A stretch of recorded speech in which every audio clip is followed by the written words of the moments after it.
અહીંયા થોડીક સમયમાં બાપુ પધારવાના છે. અમે ગુપ્ત પ્રયાગ જે સ્કંદ પુરાણોમાં એના ઇતિહાસો આવેલા છે એ ગુપ્ત પ્રયાગ એની જે જીર્ણ વાતો લઈ અમે આવ્યા છીએ.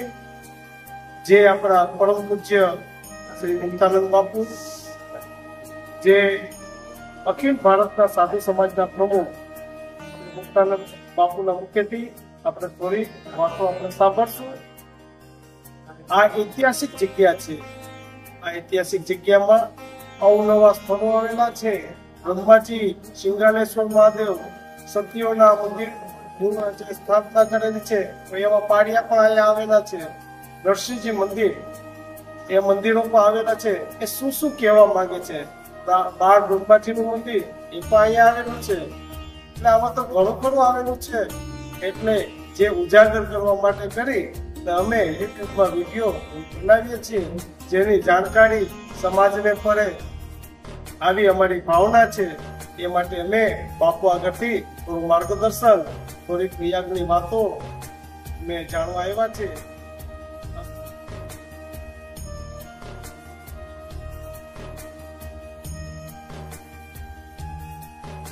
આપણે આવ્યા છે અખિલ ભારતીય સાધુ સમાજના પંચઅંગીય અખાડાના સભાપતિ શ્રી પરમ પૂજ્ય મુક્તાનંદ બાપુના સાનિધ્યમાં.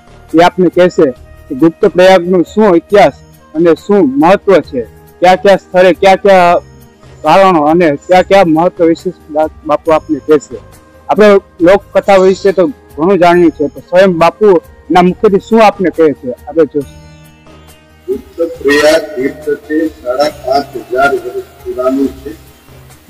અહીંનો ઇતિહાસ છે કે ભગવાન કૃષ્ણએ અહીંયા મીટિંગ કરી હતી. ગુપ્ત મીટિંગ ભરવાનું કારણ એ હતું કે જાલંધર નામનો દૈત જે હતો એ જાલંધર જીવના ભેટમાં ઘૂસી જતો અને કિનારાના લોકોને હેરાન કરતો. એટલે બધા કિનારાના લોકોએ એ વખતે ભગવાનને પ્રાર્થના કરી કે ભગવાન શ્રી કૃષ્ણ, તમે અમારા તો દરિદ્ર મટાડો અને આ રાષ્ટ્ર તમને હેરાન કરે છે એમાંથી છોડાવો.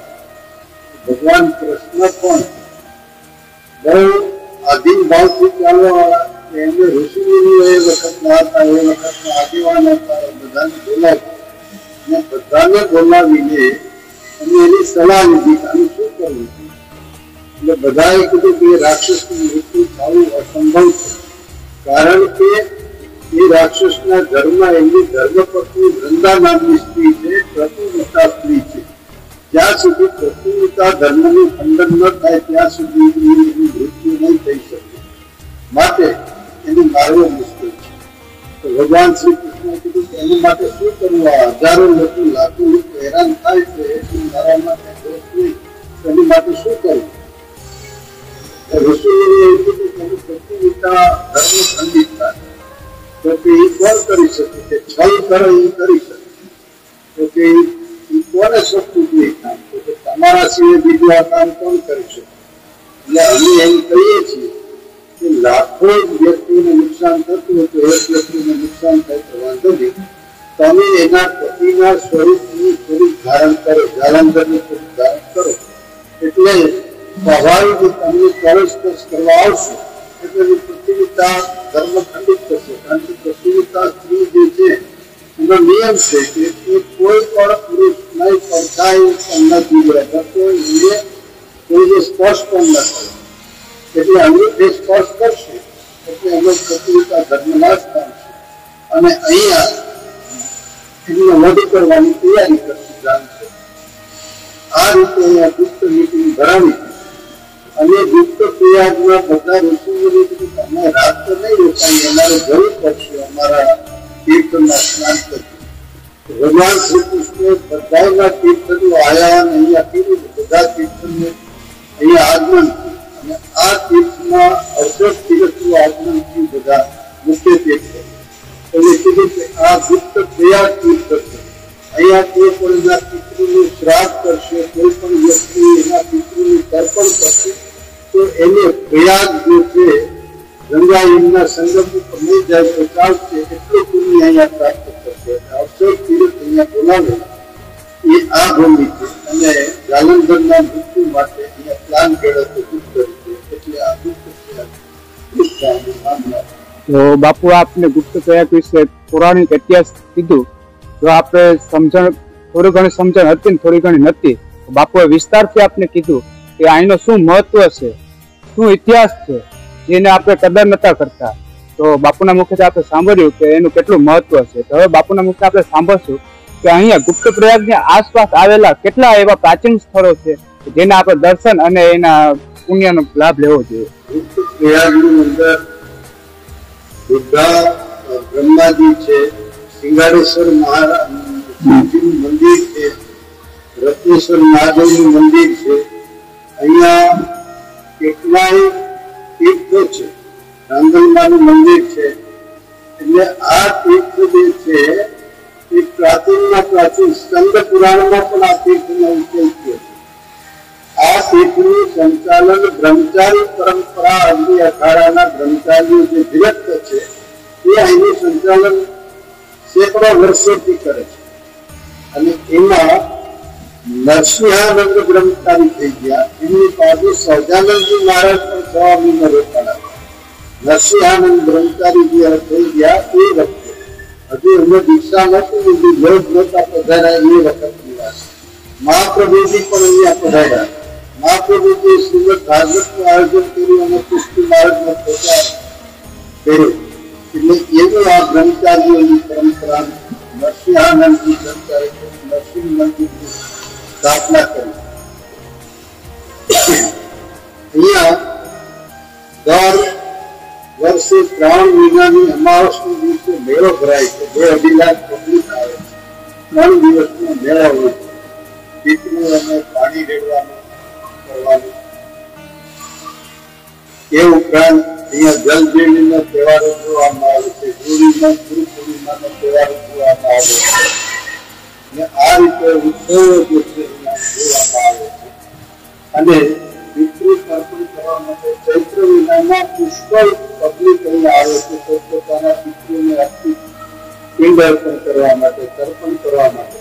કારણ કે આ 68 તીર્થ અહીંયા છે અને એ ભગવાને સંકલ્પ કર્યો અને ઋષિમુનિઓ પણ કર્યું સ્નાન અહીંયા કર્યું. અને આવું સુંદર તીર્થ ઉના તાલુકાની અંદર આવેલું છે, ભીલવાડા પાસે અધિકૃત. બાપુએ આપને કહ્યું કે અહીંયા જે સ્થાનોમાં જે મહત્વ છે એ સંપૂર્ણપણે વિસ્તારથી આપને કીધું.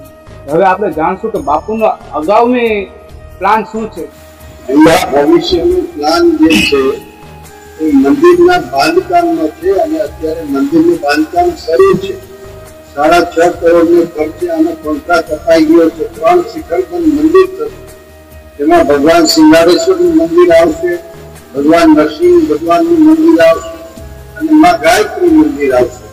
એટલે આ 3 શિખરબંધ મંદિરનું કામ અત્યારે ચાલુ છે. ભોજનાલય જે છે અહીંયા સરસ મજાનું એક મોટું 2,500 માણસ જમવા બેસી શકે એવું મોટું ભોજનાલય શરૂ છે. આજે ચૈત્ર મહિનામાં રોજ 1500 થી 2,000 માણસો અહીંયા જમે છે. અહીંયા વૃદ્ધાશ્રમ જે છે ખોલવામાં આવે છે. કાયમી માટે 80-85 વૃદ્ધો અને અન્ય લોકો 125 માણસ જેટલા માણસો જમવામાં હોય છે. અને આમ જનરલ 300-350 માણસો બપોર સરેરાશ, બાકી 3 ટાઈમમાં 125 માણસ જેટલી સંખ્યા આવે. બપોરે 300 માણસ જેટલા આવે. ચૈત્ર મહિનાની અંદર તો મોટી સંખ્યામાં લોકો હોય. જયારે શ્રાવણ મહિનાની અમાવસના દિવસે 2.5 લાખ આવે ત્યારે પણ ભજીયાની વ્યવસ્થાઓ અલગ અલગ જગ્યાએ ફ્રી રાખવામાં આવે છે. ભોજનાલય પણ સતત ચાલુ રાખવામાં આવે છે. આ ઉપરાંત આ મકાનનો કોન્ટ્રાક્ટ આપ્યો છે. આ બિલ્ડિંગ ઉપર 29 રૂમ તૈયાર હમણાં થાય છે. એ ઉપરાંત ગેસ્ટ હાઉસ તરીકે ઓળખાતી 2 બિલ્ડિંગો છે. એક ધર્મશાળા જે હતી દીવાળાની એનું રિપેરિંગ કરીને ધર્મશાળા પણ બધાના એવા વ્યવસ્થાઓ કરવામાં આવી. પછી આનો ઘાટ બનાવવામાં આવશે. ઘાટ બાંધીને એના ઉપર તીર્થ રૂપે બધા તર્પણ કરી શકે એવું આયોજન કરવામાં આવશે. આ 5 આચાર્યોના ટેસ્ટો મૂકવામાં આવશે. જેની અંદર આદિ જગતગુરુ શંકરાચાર્યજી, રામાનુજાચાર્યજી, માધવાચાર્ય, લિંગાચાર્ય અને વલ્ભાચાર્ય, આ 5 આચાર્યના તીર્થો આ તીર્થમાં મૂકવામાં આવ્યા. કામ સતત જે છે અત્યારે ચાલુ છે. આસપાસના પક્ષીઓ કેમ વધારે આવે એટલે વૃક્ષોના વાવેતરો જે છે કરીએ છીએ, પક્ષીઓને ચણ વધારે નાખીએ છીએ, જેથી કરીને વધારે રમણીય આ સ્થાન બને અને ભવિષ્યમાં ઉનાળ માટે આ તીર્થ સ્થાન બની જાય. અને બાજુમાં પર્યટકો જાય છે, પર્યટકો જે છે એ સદભાવના સાથે દર્શન માટે અહીંયા આવે છે. ફરવાની પરિસ્થિતિ અને ગાર્ડન બાગ બગીચાઓ બધા એ ડેવલપ કરવામાં આવશે. સુંદર મજાનું એક તીર્થ તૈયાર કરી રહ્યો છે. તો બાપુએ કીધું કે અહીંયા કેટલો વિકાસ થવાનો છે. જોકે સંત ધારે તો ઉજ્જડ જમીનને પણ ઉપજાઉ બનાવી શકે. આ ઉજ્જડ સ્થાન હતું એને બાપુએ પોતાના શ્રી કમલથી આપને ઉપજાઉ બનાવ્યું અને આને આ તીર્થ સ્થાન લુપ્ત થવાનું તૈયાર સ્થાનમાં હતું. અત્યારે પ્રખ્યાત કર્યું છે બાપુએ. અને બાપુ આમ તો કોઈને પોતાનો સમય નથી આપતા, પણ અમૂલ્ય ટાઈમ કાઢીને અમને થોડોક સમય આપ્યો એના માટે બાપુનો ખૂબ ખૂબ આભાર માનું. હમણાં આપણે ભાઈ શ્રી કાળુભાઈએ પરમ પૂજ્ય મુક્તાનંદ બાપુનું ઇન્ટરવ્યુ લીધું. આ પાવન ધરતી જે ગુપ્ત પ્રયાગ તીર્થ સ્થળ, એની અંદર ઘણા સ્થળો આવેલા છે. પ્રયાગરાજજીના મંદિરો આવેલા છે, શિંગાલેશ્વર આવેલું મંદિર છે, વૃદ્ધાશ્રમો આવેલા છે, ભોજનાલયો આવેલા છે.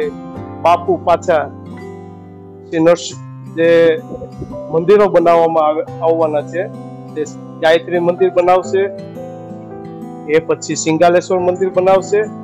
એવા ઘણા બધા સ્થાનો બનાવવાના છે, જે ગેસ્ટ હાઉસો બનાવવાના છે. આવા ઘણા કામો કરવાના છે. એની પણ માહિતી બાપુએ આપી આપણે ને.